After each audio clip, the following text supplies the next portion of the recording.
ये कलयुग में जो धर्म है ऐसे ही नष्ट नहीं हो रहा। शिव पुराण में एक प्रसंग आता है, ध्यान देना। ये जो धर्म है ना, हम बोलते हैं सत्य सनातन धर्म की जय हो। ये जो धर्म है ना, इसको भी श्राप लगा है। क्या लगा है? श्राप। एक पिंपलाद नाम के ऋषि थे। क्या नाम था? पिंपलाद। एक बार नदी में स्नान करने वो वहां गए तो उन्होंने वहां पर एक राजकुमारी को देखा।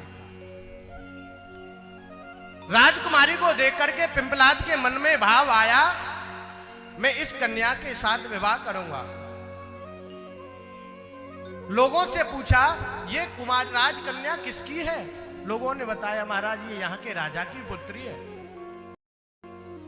पिंपलाद ऋषि आज उस राजा के पास पहुंच गए। कहा, प्रभु हम आपकी इस पुत्री से विवाह करना चाहते हैं।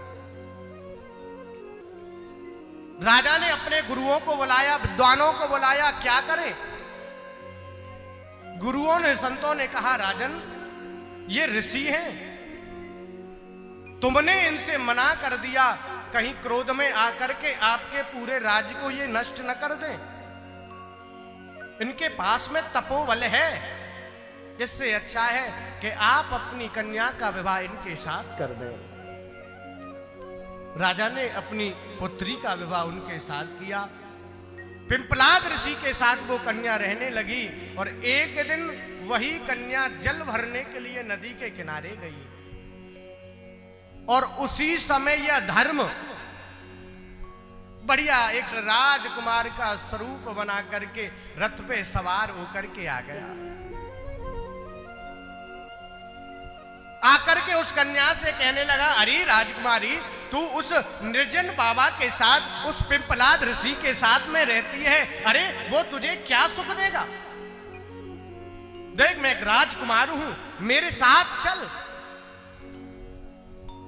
और वो धर्म रूपी राजकुमार जैसे ही उस ऋषि पत्नी को स्पर्श करने के लिए तैयार हुआ, उस राजकुमारी ने, ऋषि पत्नी ने तुरंत उसे सावधान कर दिया। तू कौन है?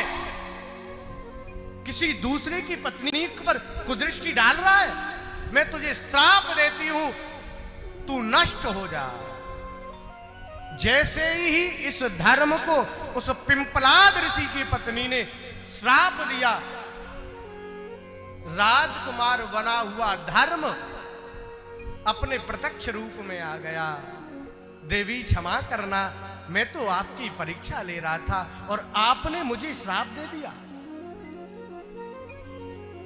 आज ऋषि पत्नी कहती है, धर्म तुम तो जानते हो मैं स्वप्न में भी पराये पुरुष के बारे में नहीं सोच सकती। आप मेरी परीक्षा ले रहे थे और मैंने आपको श्राप दे दिया, अब तो तुम्हें नष्ट होना पड़ेगा। धर्म प्रार्थना करने लगा। तब उसी ऋषि पत्नी ने कहा, धर्म तुम्हें नष्ट तो होना पड़ेगा, लेकिन कुछ मैं आपको सुलभता का मार्ग बताती हूं कि आप एक साथ नष्ट नहीं होंगे। 4 युग हैं, 4 युग में आप धीरे धीरे करके नष्ट होंगे। इसलिए सतयुग में धर्म 4 चरण में रहता है। श्राप के कारण सतयुग जाते जाते उसका एक पग नष्ट हो जाता है। सतयुग के बाद त्रेता प्रारंभ होता है, त्रेता को जाते जाते एक पग नष्ट हो जाता है।